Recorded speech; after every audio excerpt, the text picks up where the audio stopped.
दोस्तों, जिन लोग का सपना होता है सरकारी नौकरी पाना, तो उनके लिए बहुत ही बड़ी खुशखबरी आ गई है। यानी कि असिस्टेंट टीचर यानी कि प्राइमरी टीचर। तो यहाँ पे प्राइमरी टीचर का वैकेंसी आ गया है। और सबसे खुशी की बात यह है कि जिनके पास बीएड नहीं है तो वो लोग भी इस फॉर्म को अप्लाई कर सकते हैं, क्योंकि असिस्टेंट टीचर यानी कि प्राइमरी टीचर यहाँ पे आपको बीएड की डिग्री मांगा नहीं गया है। यानी कि here are not requirement of BEd degree or BEd qualification. तो आप सभी लोग ध्यान से वीडियो पूरा देखिए। इस फॉर्म को अप्लाई करने के लिए, इस जॉब को अप्लाई करने के लिए आपके पास कौन सी क्वालिफिकेशन होनी चाहिए, आपके पास कौन सा डिग्री होना चाहिए और आपका एज कितना होना चाहिए, किसको कितना छूट मिलेगा, और यहाँ पे सबसे मोस्ट इम्पोर्टेंट डॉक्यूमेंट वेरिफिकेशन। अगर आप लोग के पास जो बताऊंगा डॉक्यूमेंट, वो डॉक्यूमेंट नहीं रहेगा तो आप सभी लोग इसके फॉर्म को अप्लाई नहीं कर सकते हैं। अब यहाँ पे आप सभी लोग देख सकते हैं, यहाँ पे इस पोस्ट का नाम है असिस्टेंट टीचर यानी कि प्राइमरी टीचर। आपको यहाँ पे क्लास 1 से लेकर के 5 तक के बच्चों को पढ़ाना है। क्लास 1 से 5 तक। देखिए यहाँ पे लिखा गया पोस्ट कोड, और यहाँ पे नेम ऑफ पोस्ट, और यहाँ पे नेम ऑफ डिपार्टमेंट, किस कास्ट में कितना पोस्ट आया है, यहाँ पे सारा चीज़ लिखा गया है। यहाँ पे यूआर के लिए यहाँ पे टोटल है वो है 502, और ओबीसी के लिए 306, एससी के लिए 166, और यहाँ पे एसटी के लिए यहाँ पे दिया गया है एसटी के लिए 69। तो यहाँ पे जो भी यहाँ पे कैटेगरी है UR, OBC, SC, ST, EWS, तो यहाँ पे सारा यहाँ पोस्ट दिया गया है। तो यहाँ पे आपके एजुकेशन के हिसाब से भर्ती आया है असिस्टेंट टीचर का। और हम यहाँ देखते हैं कि इस फॉर्म को अप्लाई करने के लिए आपके पास कौन सी डिग्री होनी चाहिए। देखिए इस पोस्ट का नाम है असिस्टेंट टीचर यानी कि प्राइमरी टीचर। आपको 1 से लेकर के 5 तक के बच्चों को पढ़ाना है। और यहाँ पे दिया गया है DSSB, यानी कि इस संस्था का नाम है DSSB। यही जो है इस पोस्ट को हायर किया है, इस भर्ती को लाया है। DSSB का मतलब होता है दिल्ली सब ऑर्डिनेट सर्विस सिलेक्शन बोर्ड। और यहाँ पे टोटल पोस्ट रहने वाला है 1180। ठीक। और यहाँ पे जो भी इसका नोटिफिकेशन है वो यहाँ पे आउट हो गया है, और इसका जो भी अप्लाई मोड है वो है ऑनलाइन सभी लोग इसके फॉर्म को अप्लाई कर सकते हैं। यहाँ पे दिया गया है कि इस पोस्ट को, इस जॉब को अप्लाई करने के लिए आपके पास कौन सी डिग्री होनी चाहिए। तो यहाँ पे साफ साफ लिखा गया है कि यहाँ पे कोई भी बीएड की डिग्री नहीं मांगा गया है। यानी कि अगर आप 12 पास आउट हो और कम से कम आपका जो भी परसेंटेज है वो है 50%, तब भी आप इसके फॉर्म को अप्लाई कर सकते हैं। जो लोग का DLED है, डिप्लोमा है, वो सभी लोग इसके फॉर्म को अप्लाई कर सकते हैं। लेकिन यहाँ पे मैंडेटरी है वो है सीटेट, यानी कि सीटेट पेपर 1 आपका यहाँ पे क्वालिफाइड होना चाहिए। और सबसे मोस्ट इम्पोर्टेंट वो है लैंग्वेज को लेकर के, यानी कि आपको हिंदी और यहाँ पे इंग्लिश, हिंदी इंग्लिश पढ़ना, लिखना और यहाँ पे बोलना आना चाहिए। अब यहाँ देखिए कैटेगरी के बारे में बात करें तो यहाँ पे एज में भी छूट है। मिनिमम इसका एज है 18 साल, और यहाँ पे मैक्सिमम एज है 30 साल। यानी कि इस फॉर्म को अप्लाई करने के लिए आपका मिनिमम एज 18 साल और यहाँ पे मैक्सिमम एज 30 साल होना चाहिए। और यहाँ पे एज में भी छूट है, यानी कि अगर जो लोग SC ST हैं तो उनको यहाँ पे 5 साल का छूट है, और जो लोग OBC हैं उनको यहाँ पे 3 साल का छूट दिया गया है। लेकिन यहाँ भी आपको डॉक्यूमेंट लगाना पड़ेगा, वो है जाति प्रमाण पत्र यानी कि कास्ट सर्टिफिकेट। जिन लोग के पास कास्ट सर्टिफिकेट है वही लोग यहाँ पे एज में छूट पाएंगे। यानी कि तभी आपको SC ST के लिए 5 साल का छूट और OBC के लिए 3 साल का छूट दिया जाएगा। तो इसका मिनिमम एज है 18 साल और यहाँ पे मैक्सिमम एज है 30 साल। अगर आप OBC हो तो आपको यहाँ पे 3 साल का छूट मिलेगा, यानी कि 18 से लेकर के 33 साल। और यहाँ पे SC ST के लिए यहाँ पे 5 साल का छूट है, यानी कि 30 से बढ़ करके हो जाएगा 35 साल।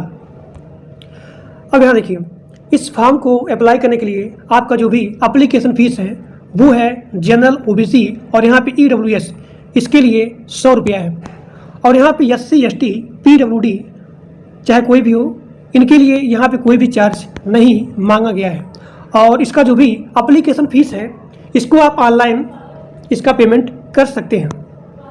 अब यहाँ देखिए, इस फॉर्म को अप्लाई करने के लिए आपका जो भी स्टार्टिंग डेट है वो 17 सितंबर से स्टार्ट हो जाएगा, यानी कि 17 सितंबर से लेकर के 16 अक्टूबर तक आप इसके फॉर्म को ऑनलाइन अप्लाई कर सकते हैं। अब यहाँ देखते हैं कि इसका सिलेक्शन प्रोसेस क्या रहने वाला है।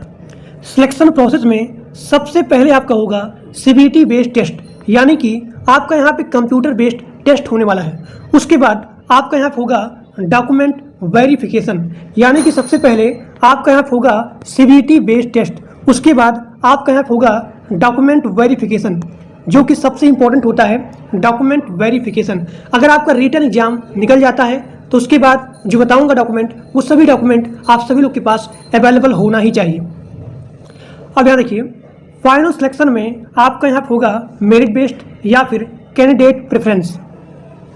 अब देखिए, मिनिमम क्वालिफाइंग मार्क वो है जनरल, और यहाँ पे EWS इसके लिए मात्र 40%, और यहाँ पे OBC के लिए 35%, और यहाँ पे SC ST या फिर PWBD इसके लिए है 30%। और जो भी यहाँ पे एक्स सर्विसमैन है उनको यहाँ पे 5% रिलैक्सेशन दिया जाएगा। अब यहाँ पे सबसे मोस्ट इम्पॉर्टेंट है वो है डॉक्यूमेंट वेरिफिकेशन। यहाँ पे सबसे पहले आपसे मांगा जाएगा पासपोर्ट साइज का फोटोग्राफ, मिनिमम 4 फोटो, और यहाँ पे मैक्सिमम 20 फोटो अवेलेबल होना ही चाहिए, यानी कि अप्लाई से लेकर के ज्वाइनिंग तक आपको यहाँ पे सेम फोटो अवेलेबल होना चाहिए। उसके बाद सिग्नेचर, और उसके बाद यहाँ पे मांगा जा रहा है बर्थ सर्टिफिकेट। तो बर्थ सर्टिफिकेट में या फिर अपना यहाँ पे मतलब कि यहाँ पे मांगा जा रहा है एज प्रूफ। तो एज प्रूफ में आप अपना बर्थ सर्टिफिकेट लगा सकते हैं। जिन लोग के पास बर्थ सर्टिफिकेट नहीं है तो वो लोग यहाँ पे अपना 10 का मार्कशीट या फिर सर्टिफिकेट लगा सकते हैं। और जो भी आपको यहाँ पे क्वालिफिकेशन है उसका सर्टिफिकेट आप लगाएंगे डॉक्यूमेंट वेरिफिकेशन में। अब देखिए, यहाँ पे जितने सारे कास्ट हैं वो सभी कास्ट इसके फॉर्म को अप्लाई कर सकते हैं। अब यहाँ पे जाति प्रमाण पत्र उन्हीं को लगाना है जिनको यहाँ पे एज में छूट मिलेगा, यानी कि SC ST OBC और यहाँ पे EWS। अगर आप अपना जाति प्रमाण पत्र लगाएंगे तभी आपको एज में छूट मिलेगा, ठीक। और यहाँ पे डिसेबिलिटी सर्टिफिकेट, ये भी लोग यहाँ पे अप्लीकेबल हैं। और यहाँ पे मांगा जा रहा है डोमिसाइल सर्टिफिकेट या फिर प्रूफ, और यहाँ पे वैलिड ID प्रूफ। इसके स्थान पे आप अपना आधार कार्ड या फिर वोटर ID या फिर ड्राइविंग लाइसेंस या फिर पासपोर्ट, तो जो भी यहाँ पे आपका फोटो वाला होगा प्रूफ, तो वो चीज़ आप यहाँ पे लगाएंगे।